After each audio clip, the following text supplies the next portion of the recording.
Assalamualaikum warahmatullahi wabarakatuh. Kami dari kelompok 4 Ekonomi Politik akan mempresentasikan diskusi kelompok kami, yaitu Ekonomi Politik Keynesian. Langsung saja berikut penjelasan dari pemateri pertama. A. Deskripsi Ekonomi Politik Keynesian. Ekonomi politik Keynesian atau EPK merupakan kritik lanjutan terhadap ekonomi politik klasik atau neoklasik yang menempatkan regulasi pasar mandiri atau self-regulation market sebagai instrumen yang dianggap bisa memandu terciptanya kesejahteraan setiap umat manusia. Ekonomi politik Keynesian mengajukan kritik terhadap konsep pasar yang meregulasi dirinya sendiri yang banyak digunakan oleh para pemikir klasik dan neoklasik. Kritik dari pendekatan Keynesian mengatakan bahwa kegagalan untuk menemukan pembeli bisa jadi merupakan masalah sistematik yang tidak ada hubungannya dengan ketidakcocokan antara apa yang diproduksi dengan apa yang diperlukan, melainkan bila disebabkan karena kegagalan dari mekanisme pasar itu sendiri untuk menarik pembeli-pembeli yang memiliki daya beli yang cukup. Pemikir Keynesian mengajukan argumen bahwa stabilitas dan kecukupan dari fungsi pasar bisa didapatkan dengan menggunakan mekanisme-mekanisme otomatis, yaitu dengan menggunakan sarana administratif dan bukan politik. Pendekatan Keynesian memfokuskan pada ketidakstabilan proses reproduksi dengan pertumbuhan dalam perekonomian kapitalis. Keynes menyimpulkan bahwa kalau perekonomian kapitalis dibiarkan bekerja tanpa intervensi, maka akan terjadi di mana situasi sumber daya yang ada tidak termanfaatkan secara penuh, dengan kesimpulan bahwa kebijakan pemerintah harus diadakan untuk menjamin adanya stabilitas dari proses reproduksi dan adanya penyerapan tenaga kerja secara memadai. Dalam teori Keynesian juga membahas tentang sirkularitas dari proses ekonomi, di mana di dalam sirkularitas membahas tentang alur siklus produksi. Dalam aliran Keynesian juga membahas tentang sirkular tenaga kerja, di mana uang dalam alur sirkular ini memainkan peran-peran penting terutama ketika hendak menelaah akankah proses ini berjalan stabil atau tidak stabil, sehingga perlu menekankan bahwa semua pergerakan atau aliran dalam proses ini selalu melibatkan uang. Dalam kenyataannya, pasar yang justru sistem regulasinya diatur oleh pemerintah malah tidak bisa menstabilkan kondisi pasar yang ada. Padahal, seharusnya kalau kita merujuk pada pandangan Keynesian, tentu mampu meredakan gejolak-gejolak yang ada dalam mekanisme pasar itu sendiri. Malah, sekarang kondisi pasar yang ada di Indonesia masih menunjukkan praktek-praktek kapitalis. Karena melihat kenyataan-kenyataan yang ada, setiap peraturan yang dikeluarkan malah hanya untuk kekuatan pemodal dan bukan untuk mengatasi persoalan pasar. Seperti sektor pemerintah, yaitu pajak, pengeluaran pemerintah, pembayaran antar badan pemerintah dan hutang pemerintah, serta mengabaikan kemungkinan terjadinya perdagangan internasional. Tanpa adanya pemerintah, maka pendapatan individu akan sepenuhnya tergantung pada jumlah dan jenis properti atau kekayaan yang mereka miliki. Properti yang berbentuk tenaga kerja dapat dijual kepada perusahaan dengan imbalan berupa upah. Pertukaran antara tenaga kerja dengan upah atau gaji adalah sumber utama dari pendapatan individu atau konsumen.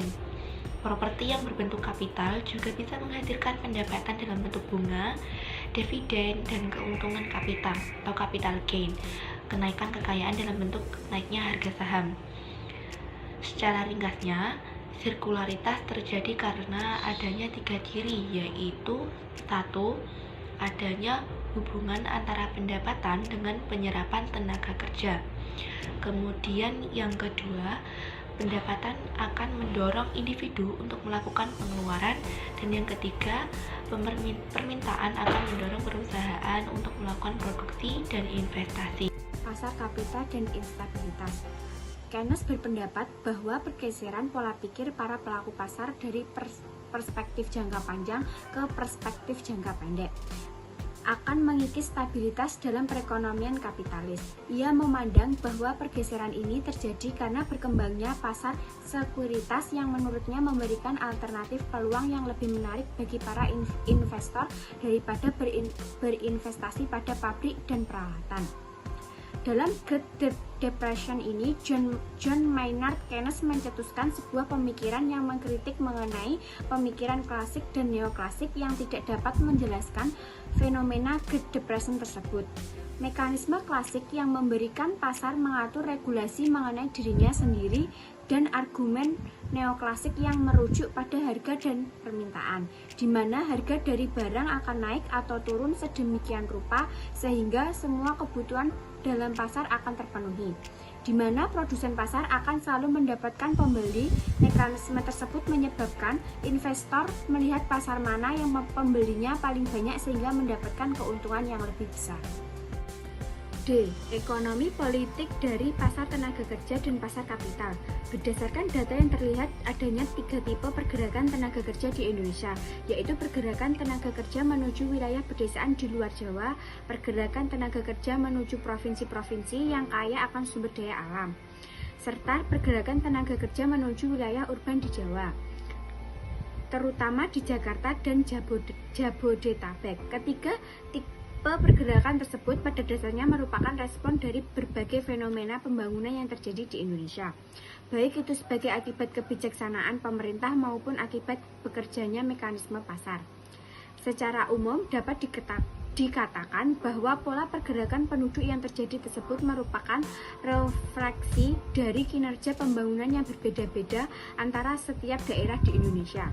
Oleh sebab itu, bagian ini mencoba untuk memberikan gambaran bagaimana kebijaksanaan pembangunan dalam lingkungan makro nasional memberikan dampak pada perubahan pasar tenaga kerja dan pembangunan regional yang dapat gilirannya akan menciptakan pola migrasi tenaga kerja sebagai bentuk labor force adjustment. Pada sisi supply, sebagian besar penduduk usia kerja di Indonesia memiliki tingkat pendidikan dan produktivitas yang relatif rendah, dengan tingkat pertumbuhan yang relatif tinggi. Hal ini tidak terlepas dari tingkat investasi pada sektor human capital yang tidak mampu memberikan hasil optimal. Sementara itu, pada sisi permintaan, kondisi ketenagakerjaan juga tidak memberikan gambaran yang tidak terlalu menggembirakan. Dalam sektor modern, permintaan tenaga kerja yang jumlahnya lebih terbatas justru menuntut kemampuan dan kualifikasi yang relatif tinggi yang mana hampir tidak dapat dipenuhi oleh sebagian besar pencari kerja. Hampir sebagian besar kesempatan kerja yang terbuka pada sektor modern atau industri, jasa, dan perdagangan merupakan pekerjaan kelas rendah yang kemudian diisi oleh mereka yang memiliki kualifikasi terbatas. Dengan demikian, cukup mudah dipahami apabila tenaga kerja Indonesia umumnya hanya mampu menikmati upah yang rendah. Dalam kondisi upah yang rendah, salah satu upaya yang dilakukan untuk memperoleh pendapatan yang lebih tinggi adalah melalui mekanisme mobilitas tenaga kerja, terutama mobilitas sektoral dari pertanian ke non-pertanian. Implikasi bagi ekonomi politik. Dalam pandangan ini, kontribusi yang paling penting dari Keynes bagi ekonomi politik adalah pembuktian yang ia buat, bahwa mekanisme penyesuaian diri dalam perekonomian pasar atau regulasi yang dilakukan pasar terhadap dirinya sendiri memiliki beberapa keterbatasan. Dengan kata lain, perekonomian pada pasar dasarnya tidak mampu memanfaatkan keseluruhan potensi produksi yang ada dalam masyarakat. Seringkali pasar kurang berhasil dalam mempertemukan antara pemasok dengan pembeli. Model yang dibuat Keynes untuk menjelaskan fenomena pengangguran menunjukkan bahwa mekanisme koreksi diri dalam pasar ternyata bisa tidak berfungsi di titik perubahan terhadap penilaian kolektif mengenai kemampuan pasar untuk mengatur dirinya sendiri menghasilkan beberapa masalah penting dalam agenda politik. Untuk memahami teori Keynesian, perlu adanya intervensi dari negara untuk membantu mendefinisikan peran dari negara dalam hubungannya dengan perekonomian.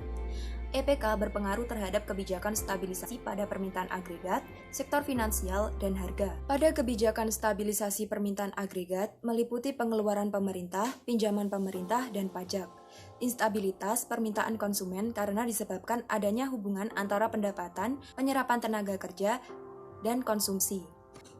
Teori Keynesian memiliki implikasi yang luas terhadap ekonomi politik, karena seperti yang sudah dijelaskan sebelumnya, bahwa pasar yang meregulasi dirinya sendiri tidak menjamin menyediakan upah bagi para pekerja. Kemudian, ketersediaan masyarakat untuk menabung tidak dapat menghasilkan akumulasi kapital yang diperlukan untuk investasi. Dalam upaya pemenuhan pribadi yang dilakukan individu, justru akan merugikan semua individu dalam jangka panjang. Untuk bekerja dalam menaikkan level upah, justru makin bisa menurunkan penyerapan tenaga kerja, serta upaya masyarakat untuk menabung justru bisa mengurangi level tabungan dan investasi masyarakat. F. Beberapa implikasi politik. Realitas ekonomi politik internasional telah mengalami perjalanan yang panjang sejak awal kemunculannya. Hal itu tidak bisa terlepas dari satu titik penting dalam perkembangan ekonomi politik internasional, yaitu pada masa Perang Dunia Pertama. Pada masa itu terjadi krisis ekonomi besar-besaran yang berakibat fatal bagi hampir semua negara di dunia, yang disebut dengan Great Depression. Dalam mengatasi krisis tersebut, muncullah pandangan-pandangan baru dalam bidang ekonomi, misalnya Keynesian dan Amerikanisme atau Fordisme. Keynesian muncul sebagai respon terhadap krisis yang terjadi di tahun 1930. Keynesian menekankan pentingnya peran pemerintah dalam mengelola arus permintaan dan penawaran dalam proses mekanisme pasar. Hal itu dilakukan untuk menjaga stabilitas ekonomi. Dalam menangani krisis yang terjadi di kawasan internasional, dapat digunakan dua pandangan, yaitu Keynesian atau Fordisme.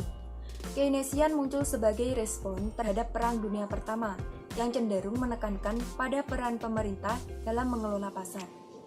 Dalam hal ini, krisis yang terjadi dapat memberi pelajaran penting, di mana hegemoni bukanlah negara yang hanya memiliki tingkat produksi yang efektif, melainkan juga kualitas negara yang tinggi dan kestabilan politik yang baik. Sekian presentasi kami akhiri, apabila ada kurang dan lebihnya kami mohon maaf. Wassalamualaikum warahmatullahi wabarakatuh.